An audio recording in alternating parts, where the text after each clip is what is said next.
Gusto que puedan sintonizar estas conferencias.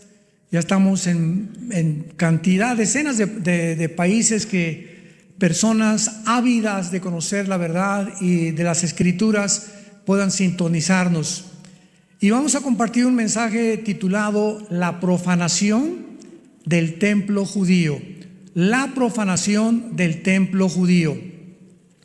Antes de entrar en materia, solamente quiero establecer algunos puntos importantes porque se acerca un tiempo que la Biblia profetiza llamado la gran tribulación. Mateo 24, 21. Porque habrá tribulación como nunca antes la ha habido, dijo Jesucristo. Estas son palabras del Señor Jesucristo. Porque habrá tribulación como nunca antes en la historia ha habido. Así que no se va a comparar con ninguna revolución del pasado, ni con una golpe de estado, ni con guerras pasadas. No se va a comparar ni con peste, ni con la peste bubónica, ni con el cólera, ni con ninguna cosa que el ser humano haya experimentado antes. Y durante estos primeros 3 años y medio de la tribulación va a venir un sistema religioso que se llama la Gran Ramera, Apocalipsis 17, donde vemos a la bestia montada sobre la ramera. Y la ramera es el sistema religioso apóstata, o esta falsa religión que hace 2000 años ha sido la corrupción del cristianismo. Cuando en el año 250-275 el cristianismo ya dejó de ser perseguido, el último emperador Constantino absorbió el cristianismo como la religión oficial del Imperio Romano, y el Imperio Romano, que era político, simplemente dio la vuelta o se transformó de lo político a lo religioso. Ya no se llamó el Imperio Romano, sino se llamó el Sacro Imperio Romano, porque ahora sería la religión la que gobernaría a los seres humanos por casi 18 siglos. Así que vino lo que se conoce como el papado, y este libro que se llama la Biblia fue cerrada la Biblia. Y entonces, en todo este periodo donde los hombres comenzaron a gobernar la religión sin consultar la Biblia, es lógico que hayan comenzado a introducir doctrinas o tradiciones o paradigmas no bíblicos.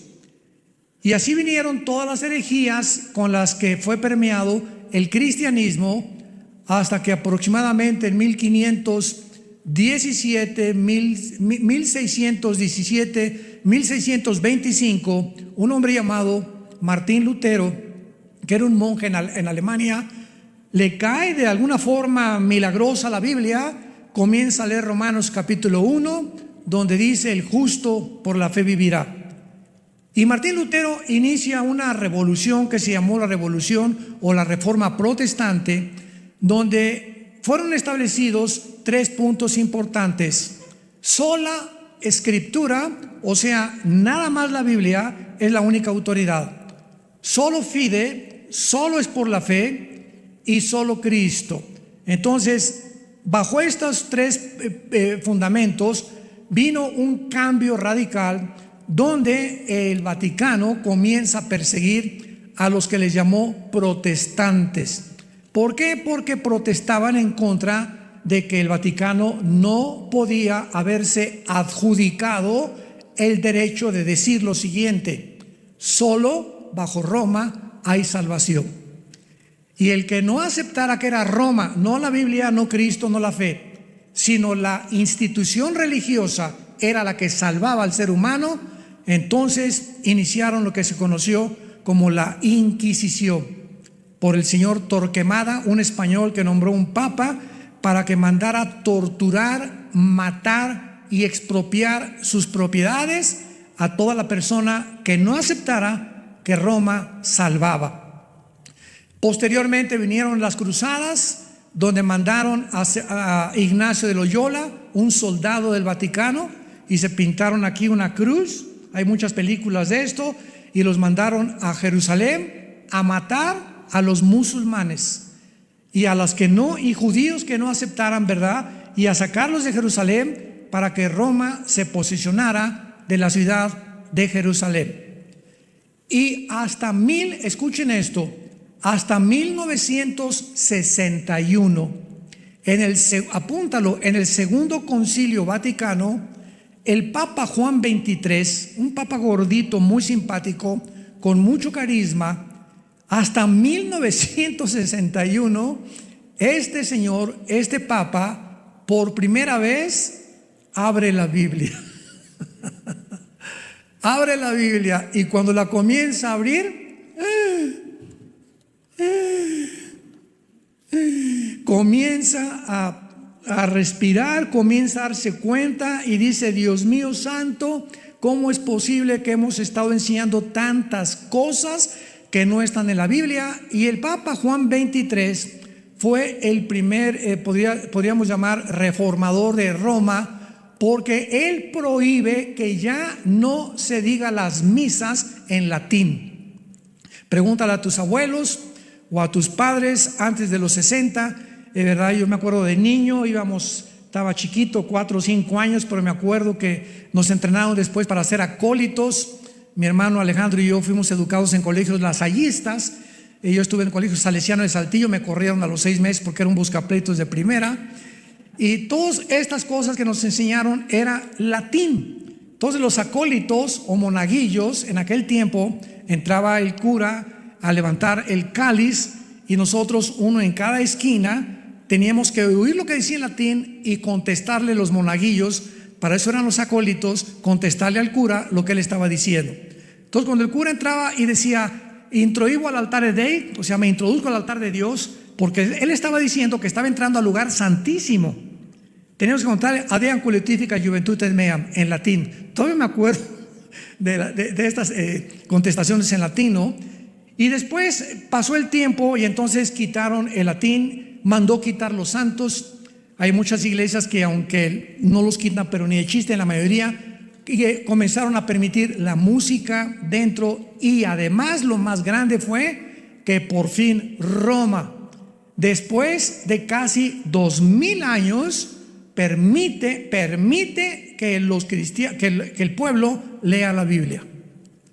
Se permitió la lectura de la Biblia al populus. Y gracias a Dios que desde los 60, 70 hay cantidad de católicos ya. Mi abuela fue una de ellas, mi mamá también, que murió hace poco, de 93 años. Mi abuela de 98 murió, materna. Comenzaron a leer la Biblia, se les cayeron las vendas de muchas cosas, comenzaron a preguntar: oye, y explícame esto y explícame aquello. Y vino una revolución tremenda, y ahorita hay tal vez miles o millones de católicos que han conocido a Cristo como su Salvador, leyendo las Escrituras. Y desde luego que la mayor parte de los católicos que han comenzado a leer la Biblia, si realmente han aceptado a Cristo como su Salvador, tarde o temprano tienen que salirse de esa ideología, de esa institución. ¿Por qué? ¿Verdad? Porque el Espíritu Santo vino a iluminar nuestra mente y mostrarnos la verdad. Entonces, ¿qué fue lo que sucedió? Que el anticristo va a establecer un templo después de los primeros 3 años y medio, porque los primeros 3 años y medio va a ser un papa, el director del sistema religioso apóstata. Y una de las cosas más interesantes que han pasado en estos últimos meses, yo estoy asombrado de todo lo que está pasando. ¿Supieron ustedes que el Papa Francisco fue a Irak? Bueno, ustedes saben que en Irak, en el área de Irak o en la Mesopotamia, estoy hablando de Irak, Siria e Israel, se inició la civilización. Desemboca en el Golfo Pérsico. Entonces, cuando encontramos en el Apocalipsis el río Éufrates se secó para que pasaran los reyes del oriente, en el Antiguo Testamento, y Babilonia cayó junto al río Éufrates, nos damos cuenta que la palabra Babilonia está atribuida actualmente a la nación de Irak, y que la Biblia dice en Zacarías capítulo 5, versículo del 5 al 11, que en los últimos tiempos va a ser levantado un templo en Irak. Y Jeremías 50-51 habla claramente que Irak se convertirá en un imán para que las naciones lo ataquen.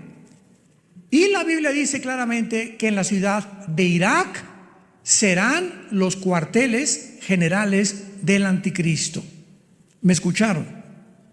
En Irak se establecerán los cuarteles generales del anticristo y además estarán en Irak o en Babilonia el centro comercial más grande del mundo y de las finanzas. Wall Street de Nueva York se cambiará al Medio Oriente. Y allí estará el falso profeta gobernando la economía e imponiendo a los seres humanos la marca del 666 o la marca del anticristo. Y ahora que leo que el Papa fue a Irak, digo, Dios mío santo, ¿con qué velocidad las profecías se están precipitando? ¿A qué fue? Bueno, ya leyendo, ¿verdad? Dice que él fue a unir a las religiones y a juntarse con el archimandrita griego y a juntarse con los directivos de otras religiones, musulmanes, etcétera, etcétera. Y es importante que ahora en Irak y en el área de Arabia Saudita se esté construyendo un templo para las 3 religiones del mundo. Lo pueden encontrar ustedes en el internet. Esto es impresionante, me pone los pelos de gallina. Va a ser un edificio para los católicos, otro para los judíos, otro para los cristianos. Y ahí fue el Papa, y la Biblia profetizó que esta región geográfica se convertiría en el centro del comercio y en el centro de la política internacional. Así que nos encontramos en tiempos, como les dije anteriormente, muy interesantes. En el libro Apocalipsis capítulo 13 que acaban ustedes de abrir, dice la Biblia en el versículo 11: vi otra bestia que subía de la tierra con 2 cuernos semejantes a los de un cordero, pero hablaba como dragón. Muchos han atribuido esta segunda bestia o el falso profeta al Papa, pero no es así, porque esta bestia, que es el falso profeta, y el anticristo, si leemos bien Apocalipsis y Daniel, encontramos que solamente se les otorgó, se les permitió 3 años y medio para gobernar el mundo, nada más. Y el falso profeta y el anticristo, al terminar la gran tribulación o los últimos 3 años de la tribulación, los dos van a ser arrojados al lago de fuego. Así que no puede el falso profeta ser el jefe del sistema religioso de la gran ramera. El sistema religioso, Apocalipsis 17, es Roma. Va a ser la ciudad del Vaticano, que es la única religión en el mundo que tiene un banco, que tiene leyes, que es independiente del gobierno de Italia, que tiene su propia policía y que además tiene un lugar en las Naciones Unidas. Ninguna otra religión tiene un asiento en las Naciones Unidas, porque el Vaticano está considerado un estado político y una religión. ¿Ven ustedes la mezcla? La política con la religión. Y siempre tiene que haber la separación del Estado de la Iglesia. Roma violó esto y juntó la política con la religión. Y durante 18 siglos gobernó Europa, los papas, nadie se casaba, nadie podía comprar, nadie podía hacer nada, ni los príncipes de Holanda, ni de Inglaterra, ni de España podían hacer nada sin el permiso del Papa. Ahora bien, este falso profeta, entonces, vamos al libro de Daniel, capítulo 9, y veamos que el anticristo va a hacer un pacto con el pueblo de Israel, que es donde nos vamos a adentrar en esta mañana, y vamos a ver todo lo que el anticristo va a hacer de una forma bastante resumida. Dice Daniel 9, versículo 27, está hablando del anticristo o del príncipe que en el versículo 26 ha de venir por otra semana. Esta palabra semana, Shavuot, es de 7 años, que son los 7 años de la tribulación. Por eso se le llama la semana 70 de Daniel, porque esta semana falta de completar los 490 años de las 70 semanas que en el versículo 24 se le prometieron o profetizaron a Daniel. Por otra semana, o sea, está hablando del anticristo, o por 7 años, confirmará el pacto con muchos, y a la mitad de la semana, o sea, a los 3 años y medio. ¿Me van siguiendo?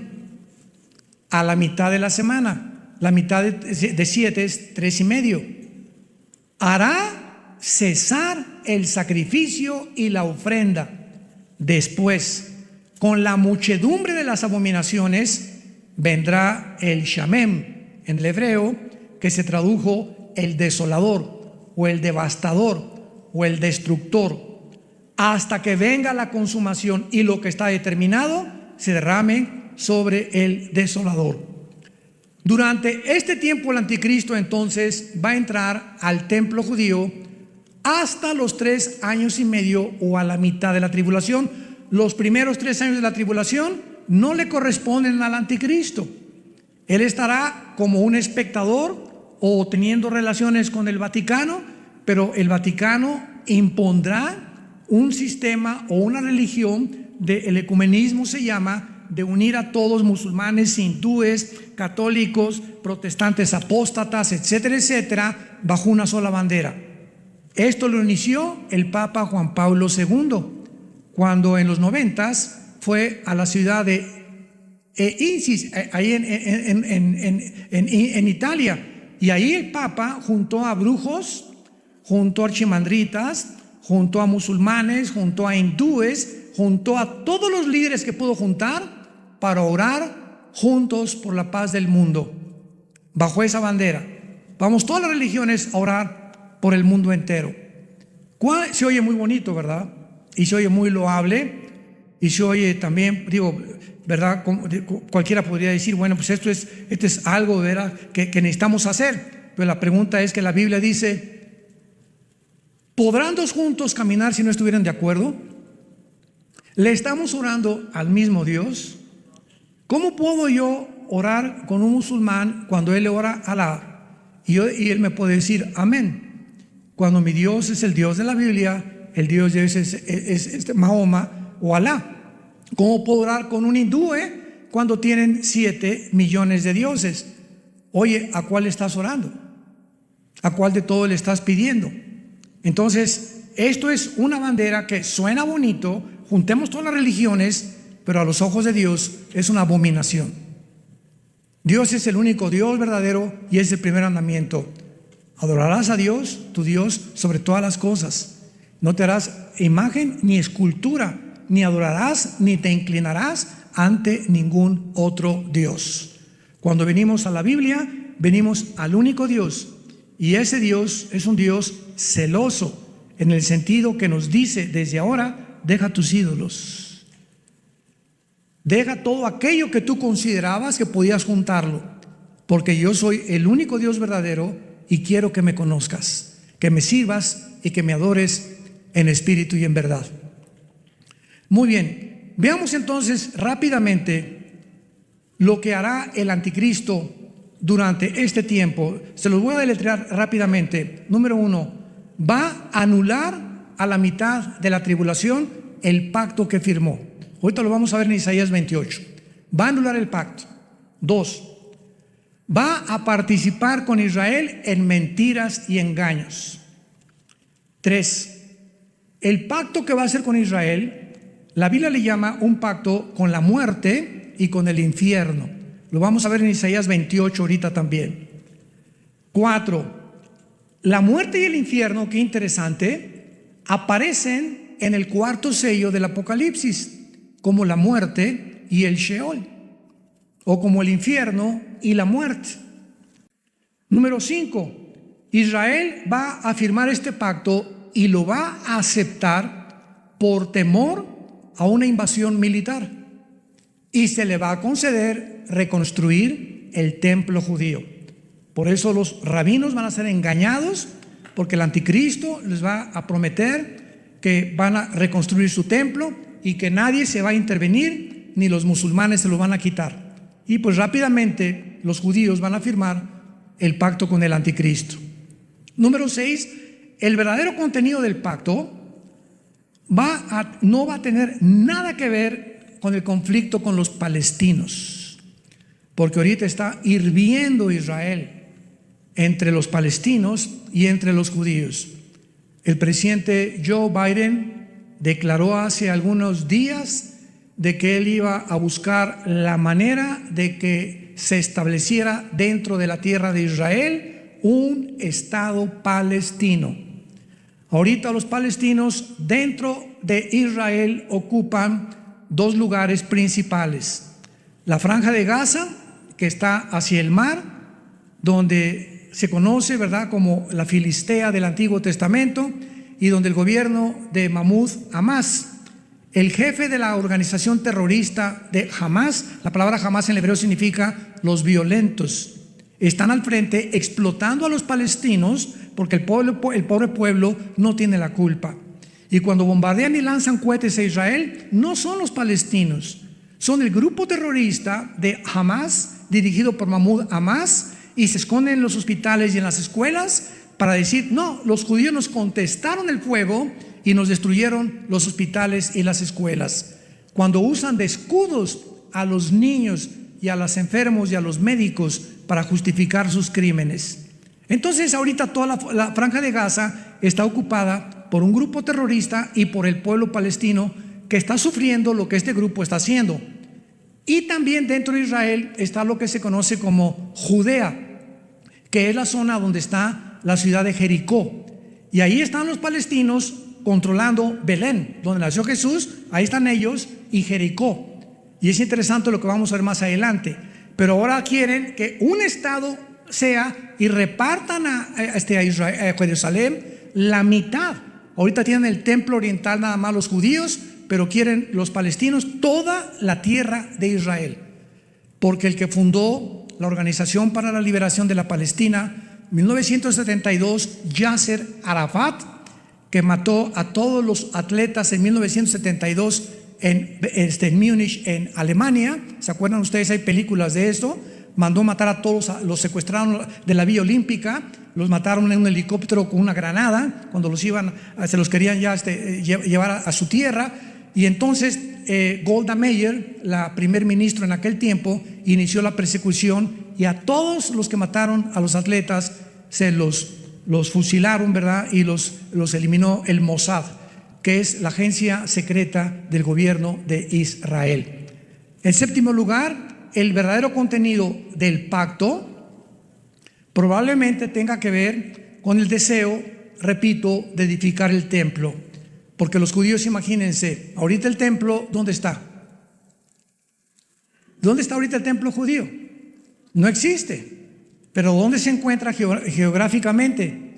Debajo de la cúpula o de la mezquita de Omar, que es esta cúpula dorada que en cualquier foto de Jerusalén se ve. Cuando fuimos a Jerusalén, muchos de ustedes nos permitieron entrar, nos teníamos que quitar los zapatos, ¿verdad? Ahorita ya no se puede entrar adentro, pero en aquel tiempo nos permitieron entrar. Éramos como 300 los que fuimos en ese viaje a Israel.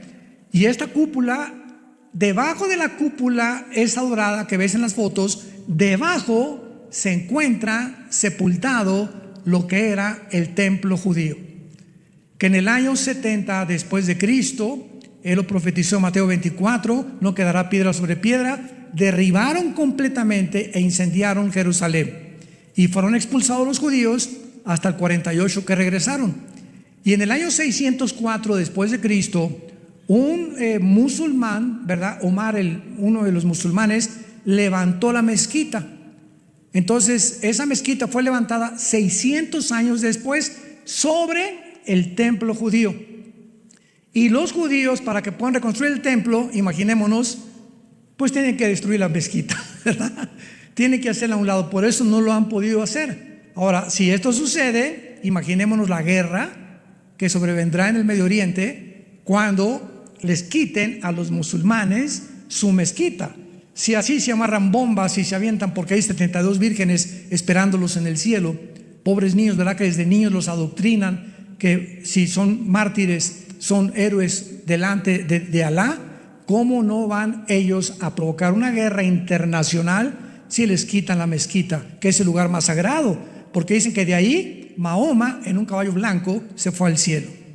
Entonces algo va a pasar, nos damos una guerra, tal vez la invasión de Ezequiel 38, que se junta Rusia, Turquía, Irán, Libia, Indonesia, algunas naciones del norte de África, se vienen sobre Israel, son destruidas de acuerdo a Ezequiel 39, y tal vez después de esa devastación destruyan la mezquita, y entonces el anticristo les permite, les garantice a los judíos, una vez que destruyeron la mayor parte de las naciones musulmanas, que pueden levantar su templo y puedan comenzar otra vez a adorar como lo hacían en el Antiguo Testamento.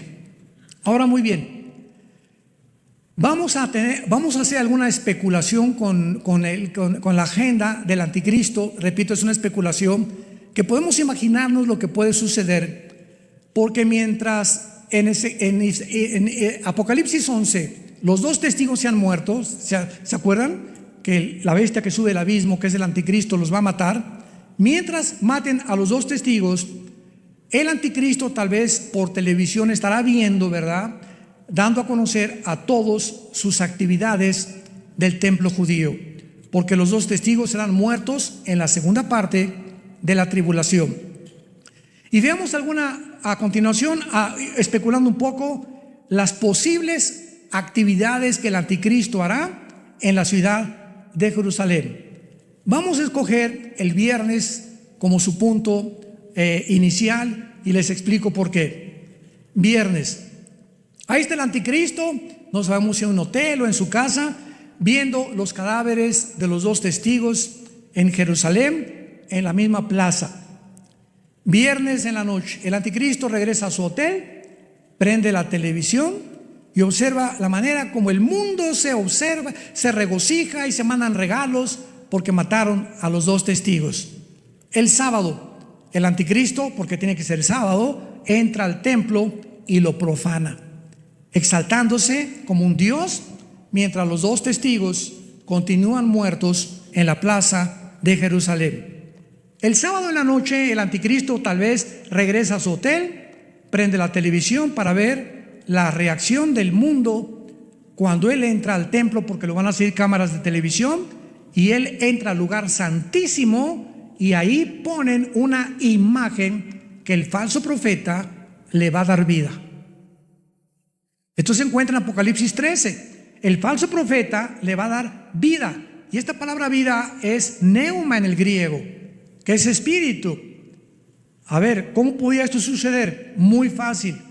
Va a ser un demonio, un espíritu, va a hacer una imagen tipo holograma. De esto hablamos en la última conferencia, y le pondrá el falso profeta a la imagen para que la imagen hable y la imagen pida que sea adorada, y el mundo va a estar maravillado, porque cuando el mundo es sorprendido y asombrado por cosas que van más allá de la realidad o de la normalidad, que se llaman milagros, el mundo está dispuesto a adorar a un buñuelo que apareció la Virgen en un árbol, o a un santito que le sale sangre. El mundo se hinca inmediatamente ante cualquier cosa que vaya más allá de lo normal. Lo atribuyen a Dios, cuando la Biblia dice que no todo lo sobrenatural es de Dios. El domingo el anticristo va a recibir la llamada de sus 10 gobernantes, o sea, los 10 cuernos de Apocalipsis 17, que le van a decir: no estamos de acuerdo que te proclames Dios. Y en Daniel 7:24 dice la Biblia que entonces el anticristo a 3 de estos gobernantes, de los 10 que iban a formar su confederación política, los va a quitar, los va a desbancar, y él va a quedar como el 8º gobernante. Y el lunes el anticristo, mirando las noticias, alcanza a ver de qué manera los testigos resucitan de entre los muertos. Esto es, repito, de carácter especulativo, pero más o menos podríamos imaginarnos que es la forma como se van a llevar las cosas durante 3 días, cuando el anticristo entre el sábado al lugar santísimo. Vayamos ahora a Isaías 28, el pacto que el anticristo va a firmar con muchísimos más, al versículo 18. Isaías 28, del 15 al 18. Con mucha atención, por favor. Por cuanto habéis dicho, pacto tenemos hecho con la muerte, e hicimos convenio con el infierno o con el Sheol, cuando pase el turbión, la palabra turbión apunta a lo es la tormenta o una inundación militar. Pase una tormenta militar o una invasión militar que se llama turbión, la palabra shakat en el hebreo, no llegará a nosotros. Eso es lo que el pueblo judío está pensando. Porque hemos puesto, así que nos informan que Israel ha firmado un pacto para evitar una turbión o una invasión militar. Desde luego, y la invasión militar azotará a Israel, porque no es cierto que el anticristo los va a proteger más que por 3 años y medio. Versículo 16. Por tanto, Jehová el Señor dice así: he aquí yo he puesto en Sión por fundamento una piedra, que es Jesús, piedra probada, angular, preciosa, de cimiento estable. El que creyere no se apresure. ¿Qué está diciendo Dios? En lugar de que ustedes hayan hecho un pacto con el anticristo, yo anteriormente voy a poner una piedra firme, angular, preciosa, y sabemos que se refiere a la persona de Jesucristo. Y anuncia a Dios con casi 700 años de anticipación: el que creyere no se apresure. O sea, no se apresuren, judíos que van a vivir en ese tiempo, a firmar con el anticristo, porque no todos los rabinos van a firmar. Van a haber muchos que van a decir: ahora entiendo lo que Dios dijo, no voy a firmar este pacto. Y Dios los va a proteger en la ciudad de Petra, al sur de Jordania, de acuerdo a Isaías 63, del 1 al 3. Y dice el versículo 17: y ajustaré el juicio a cordel y a nivel la justicia, y granizo barrerá el refugio de la mentira, y aguas arrollarán el escondrijo.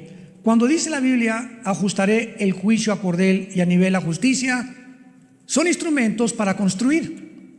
Todos los arquitectos usan una plomada, que lo que significa cordel y nivel de la justicia, dándonos a entender el Espíritu Santo que es realmente la construcción y la edificación del templo de los judíos, lo que va a ser levantado durante este tiempo. Y versículo 18 termina diciendo: y será anulado vuestro pacto con la muerte, y vuestro convenio con el Sheol no será firme. Cuando pase el turbión o cuando pase esta invasión militar, serán pisoteados. Desde este momento el anticristo se proclama Dios. Implica que él deshará las 3 religiones más importantes de su tiempo, que serán el sistema de la ramera, el judaísmo y el cristianismo. Va a acabar el anticristo con estas 3 religiones y él va a proclamarse Dios. Vayamos a 2 de Tesalonicenses, donde el Espíritu nos revela esta revelación. 2 de Tesalonicenses 2, versículo 3 y 4. Nadie los engañe, escribe Pablo, de ninguna manera, porque no vendrá sin que antes venga la apostasía y se manifieste el hombre de pecado, el hijo de perdición, el cual se opone y se levanta contra todo lo que se llama Dios o es objeto de culto, tanto que se sienta en donde. Ahí está, a los 3 años y medio, el anticristo entra al templo de Dios, como lo hemos visto en otras escrituras, entra al templo de Dios como Dios, haciéndose pasar por Dios. Ahí dice el anticristo: no hay ninguna religión, se acabaron todas las religiones, yo soy Dios. Y él repite y consuma y termina y finaliza la mentira del huerto del Edén. Cuando inició la creación, la serpiente le dijo a Eva: no es cierto que vas a morir, serás como Dios. Y la mujer entendió esto y aceptó comer del fruto del bien y del mal. Esa mentira es la que más adelante habla claramente el versículo 11 de la segunda carta de Tesalonicenses, que van a creer la mentira. Es la mentira que ha recorrido toda la historia del ser humano. El hombre ha creído lo que la serpiente le dijo a Eva, y los hombres se han endiosado con ellos mismos. Alejandro el Magno, Aníbal, Napoleón Bonaparte, Saddam Hussein, José Stalin, Adolfo Hitler, Benito Mussolini, etcétera, etcétera, etcétera. Todos los grandes conquistadores, todos los grandes dictadores creen y han creído que ellos pueden controlar el mundo. Y todos, Nabucodonosor, todos han querido, los Césares romanos, se hicieron adorar como dioses. Y llegamos al siglo XXI, donde los seres humanos siguen creyendo que somos dioses. Si tú no tienes a Cristo, has creído la mentira de la serpiente. ¿Por qué? Porque has creído que tú puedes hacer tus 10 mandamientos. Yo no necesito los 10 mandamientos de Dios. Yo no necesito el código moral de Dios. Yo no necesito los principios de ética de Dios. Yo puedo hacer y determinar lo que es bueno y lo que es malo. Lo que yo hago nadie puede decir. Yo sé que yo estoy bien, y comienzas a convertirte en un Dios. Esta es la razón por la cual el ateísmo es insostenible filosóficamente. Porque si tú vienes y me dices, pues yo soy ateo, yo te contesto, bueno, me estás diciendo que no crees en ningún Dios, ¿verdad? Es una contradicción filosófica, porque al decirme no creo en Dios, me estás diciendo que tú eres Dios. Porque si no hay Dios, eres Dios para ti mismo. ¿Qué significa Dios? Un ser supremo absoluto. Y tú estás erigido como tu ser supremo y absoluto. Y si tú mismo que no crees en ningún Dios, entonces tú pones las reglas y tú estableces tu forma de vivir. Y solo Dios puede hacer eso. Cabeza de albóndiga. Como me dijo una vez mi abuelo cuando yo le dije que yo era ateo. Ahora veamos claramente algo que es muy importante, que es en el capítulo 24 de Mateo. Uniendo esto a lo que hemos leído, el Señor Jesucristo, previendo lo que iba a pasar cuando el anticristo violara el pacto con los judíos y a los 3 años y medio se metiera e iniciara la persecución contra ellos. Vean lo que dice Mateo 24, versículo 15 en adelante, de las palabras de Jesús. Por tanto, cuando veáis en el lugar santo, o sea, en el lugar dentro del templo, ¿verdad? El Kodesh HaKodashim, o el lugar santísimo, así se dice en el hebreo, Kodesh HaKodashim, que es el lugar donde el sacerdote entraba una vez al año a ofrecer sacrificio. Cristo está diciéndoles, cuando vean en el lugar santo la abominación desoladora que habló, ¿quién? El profeta Daniel. El que lea entienda. O sea, la gente en el tiempo del anticristo podrán ser testigos cuando realice este acto abominable de entrar al templo, y desde luego la gente que esté dentro del templo. Y Jesús está refiriéndose, como lo vamos a ver más adelante, y esto nos pone los pelos de punta, como lo vamos a ver. Cuando veáis a la abominación desoladora que habló el profeta Daniel, entonces los que estén en Toluca, en Tlalnepantla, en México. ¿Por qué Cristo describe un lugar geográfico? ¿Por qué Cristo se refiere exclusivamente a un grupo de judíos, a un lugar geográfico, Judea, que es ahorita el lugar ocupado por los palestinos? ¡Wow! Los que están en Judea huyan a los montes. ¿Por qué? Porque ahorita esta zona geográfica está ocupada, que se llama el Banco Oriental o Judea, que ahorita ya está ocupado por los palestinos. En cuanto el anticristo entre al templo, todos los que están contra los judíos van a salir a matarlos. Ahorita los palestinos les dan chance a los judíos que viven en algunas kibbutz alrededor del Banco Oriental, que vivan ahí. Pero cuando el anticristo viola el templo, a los primeros que les dice: ustedes los están en Judea, píntense, salgan corriendo. Los que están en Judea, huyan a los montes. El que esté en la azotea no descienda para tomar algo de su casa. Y cuando dice Jesucristo, el que lea entienda, esta no fue una sugerencia, le está diciendo una orden directa.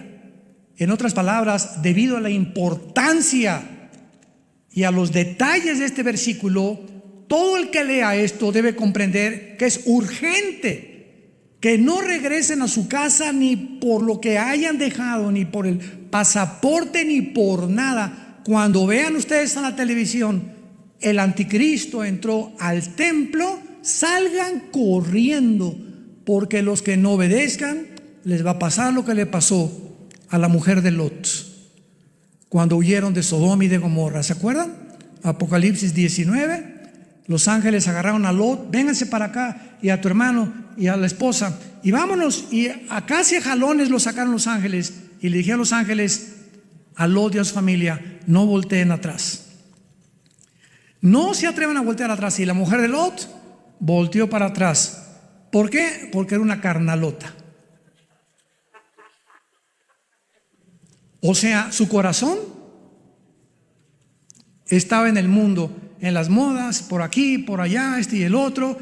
Y cuando Dios nos dice, pongan los ojos en lo que está arriba, no extrañes las cosas del mundo, es porque las cosas del mundo han ocupado tu corazón. Y cuando dice, no voltees atrás, pero mi collar de oro, mis dólares, mis shakes, me esperas, voy por ellos. No regresen para nada, porque tu vida vale más que todo lo que puedas tú haber juntado en todo tu corazón. No volteen hacia atrás, huyan. Ciertamente los judíos que vivían en ese tiempo en la región de Judea, que es el Banco Oriental y Jericó actualmente, son los que deben poner más atención a lo que Cristo les dijo. Veamos rápidamente esto y comparémoslo con Zacarías, antes de Mateo, para que no se vayan tan lejos. Antes está Malaquías y antes está Zacarías, capítulo 13. Zacarías 12 y 13 son dos capítulos que describen el final del ser humano, el Armagedón, la venida de Cristo.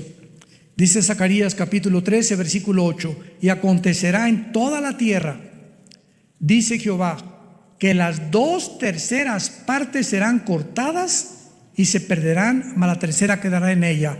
2/3 partes de los judíos morirán.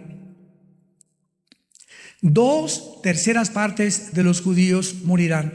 1/3 parte, que es el remanente fiel, los que aceptaron a Jesús como Yeshua Mashiach, como Jesús el Mesías, van a estar escondidos en Bosra, que es Petra. ¿Cuántos fueron a Petra con nosotros cuando fuimos allá hace 4 o 5 años? ¿Todos están? ¿Ninguno? ¿Dónde estaban,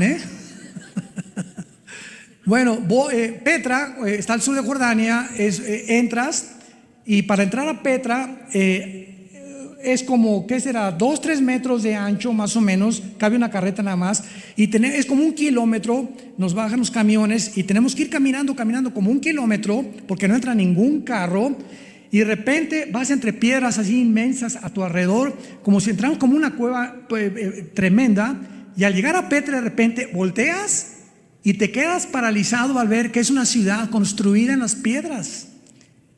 Se considera una de las maravillas del mundo, y está llena de árabes, de camellos, etcétera, etcétera. Y me acuerdo muy bien cuando llegamos ahí, porque Salem, nuestra hija, y Caleb montaron en camello. Todos los muchachos estaban chamacos, querían montar en camello. Y uno de los dueños del camello se acercó conmigo y me dijo: oiga, ¿en cuánto me vende su hija? Y le dije: no, mira, mi hija no está para... Dios solo sabe, Dios, que estoy hablando la verdad, esto es en serio. Le dije: no, y como yo me reí, me está bromeando. Me dice: le doy 50 camellos.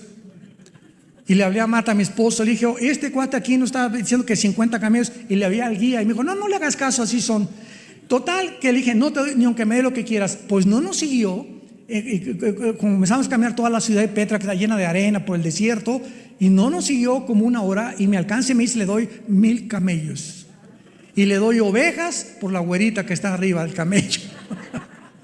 Me querían comprar a mi hija, y ahora comprendí la cultura del Medio Oriente. Entonces, esa es la forma como ellos viven, ¿verdad? El trueque, y te dan cosa y te doy camellos y me vendes a tu hija, y cantidad de familias venden a sus hijas para tener 2 camellos, para tener más borregos, para tener más ovejas, para tener un poco más de dinero. Venden a sus hijos, a los mercaderes.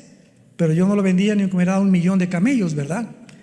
Entonces, vemos aquí en Zacarías 13 que 2/3 partes serán cortadas y una se perderá. Y dice el capítulo 14 del libro de Zacarías, en el versículo 4, y está hablando no del rapto. Los que creen que el rapto y la segunda venida es lo mismo, van a abrir los ojos ahora. Acuérdense que en 1 Tesalonicenses 4, 16 y 17, 1 Corintios 15, 51 al 53, dice que vendrá en el aire, y en el aire nos sacará y jamás tocará la tierra. Cuando venga el rapto, vean la segunda venida, se afirmarán sus pies en aquel día sobre el monte de los olivos. Cuando Jesús regrese con nosotros por segunda vez, ya estemos con Él en el cielo, va a tocar con sus pies el lugar donde lo crucificaron, y que esté enfrente de Jerusalén al oriente, y el monte de los olivos se partirá por en medio, hacia la derecha y a la izquierda, oriente y occidente, haciendo un valle muy grande, y la mitad del monte se apartará hacia el norte y la otra hacia el sur. Cuando venga Cristo con nosotros, pondrá sus pies, tocará el monte de los olivos y se hará una cruz. ¿Se imaginan ustedes? Donde Él murió crucificado, ahora esa cruz les recordará a todos los judíos y al mundo entero que Él era realmente el que murió hace 2000 años para pagar por tus pecados y por mis pecados. Y finalmente, y huirán al valle de los montes, porque llegará hasta Sal, huirán de la manera, y vendrá Jehová mi Dios, y con Él todos sus santos. Y esto lo corroboramos en Apocalipsis 19. Vi al Verbo de Dios montado en un caballo blanco, bajando con todos aquellos que nosotros, antes de su segunda venida, vino por nosotros 7 años antes de la tribulación. La iglesia no puede atravesar la tribulación. Nos vamos antes con el Señor. Es muy diferente. El rapto no es la segunda venida. El rapto es la promesa y el misterio que dice Pablo en Corintios 15, que estaba escondido en el Antiguo Testamento, y que hasta el Nuevo Testamento fue a Pablo a quien se le reveló que va a haber una generación que no vamos a saber lo que es morir. ¿Serás tú? ¿Seré yo? ¿Seremos nosotros? Los que en cualquier momento, de repente, los calcetines de colores que están de moda se te van a quedar ahí en el suelo. Tus guaraches, tus zapatos, tu bolsa de Gucci y todo lo que tú te hayas comprado, ahí se queda y desaparecemos. Y el mundo como loco, desaparecieron millones de personas. Los noticieros de televisión, aviones que van a chocar porque los pilotos desaparecieron, congestionamiento de tráfico, congestionamiento de los noticieros. Todos los niños van a desaparecer de todos los cuneros y de todos los, ¿cómo se llama? Los kinders, etcétera, etcétera. Y vamos a darnos cuenta entonces, cuando estemos con Él en el cielo, que valió la pena haber creído en el nombre del Hijo de Dios. ¿No quisieras tú en esta mañana aceptar a Cristo en tu corazón? Ante este panorama glorioso que la Biblia nos da, las profecías no son para asustarnos, son para prepararnos a encontrarnos con Él. Animar nuestro corazón y saber que todos los que ahorita han muerto por COVID o por lo que haya sido en Cristo, dichosos son, porque descansarán de sus obras. Todos los que ahorita, y los parientes que me oigan, que tú has tenido a alguien que se ha muerto en Cristo, gózate y alégrate con el solo pensamiento que se encuentra en un lugar muchísimo mejor que Tlalnepantla, pero muchísimo mejor. Ahora que se murió Luis Palau, yo trabajé con él 1 año y medio, oí su mensaje que él dio antes de morir, y no saben cómo me llegó, me traspasó en el alma. Palau dijo, ¿verdad? Estoy listo para que me vaya. Se murió de cáncer, tuvo como 2 años con el cáncer. Estoy contento. Lástima que no nos vamos mi familia y yo en el mismo avión. Así dijo en su video, lo puedes ver en internet. Pero estoy gozoso porque me voy con el Señor y no tengo por qué estar triste porque ya en cualquier momento vienen por mí. Ese es un hombre de Dios. Ese es un hombre que puede morir como murió Pablo. Mi muerte y el Coliseo romano me está esperando, pero he peleado la buena batalla, he echado mano de la vida eterna, por lo cual me está esperando la corona de justicia, la cual el Señor me dará, y a todos los que amamos su venida. Padre, gracias por tu palabra. Gracias por la esperanza bienaventurada y la manifestación gloriosa de tu Santo Hijo Jesucristo. Bendito sea el Dios y Padre de Jesucristo, que nos ha hecho renacer para una esperanza viva por medio de su resurrección de entre los muertos. Y porque Él vive, nosotros también volveremos a vivir. Esta vida pasa como una niebla, donde crecimos como la flor del campo, florecimos en alguna época de nuestra vida y tenemos que marchitarnos al llegar a la 3ª, 4ª edad, para volver otra vez a reunirnos con un cuerpo nuevo, glorificado, semejante al cuerpo de la gloria suya, por toda la eternidad. Gracias por esta esperanza, Jesús, por haber vencido la muerte y haber traído esta esperanza, porque no somos animales, ni somos el resultado de una evolución fortuita ni accidental. Somos criaturas creados a tu imagen y semejanza. Y gracias porque muy pronto tal vez más rápido de lo que nos imaginamos, vamos a estar contigo. Secará nuestras lágrimas, ya nunca volveremos a enfermarnos, porque todas las cosas pasarán y todas las cosas serán hechas nuevas. Ven a Cristo en esta mañana, en esta tarde. Los que nos ven por la televisión, vengan a la cruz. Te invito a que vengas, a que te arrepientas de tus pecados, que le pidas perdón a Dios por tu vida, y Él te va a perdonar, no importa lo que hayas hecho. En la sangre de Jesucristo hay perdón. Y si tú quieres invitar a Cristo en este momento a tu corazón, dile estas palabras, díselo hoy, que Él te ha hablado y ha preparado tu vida para este momento tan especial. Te pido perdón por mi vida, Señor. Me arrepiento de todo lo que he hecho en mi pasado. Te pido que entres a mi corazón en este instante, porque creo que en esa cruz pagaste con tu sangre por mis pecados. Y como creo que a los 3 días resucitaste entre los muertos, te pido que entres en este instante a mi vida como mi Señor y mi Salvador. Gracias por darme la vida eterna y la esperanza de algún día de morir en paz, porque sé que me estarás esperando con tus ángeles para llevarme a tu presencia. En el nombre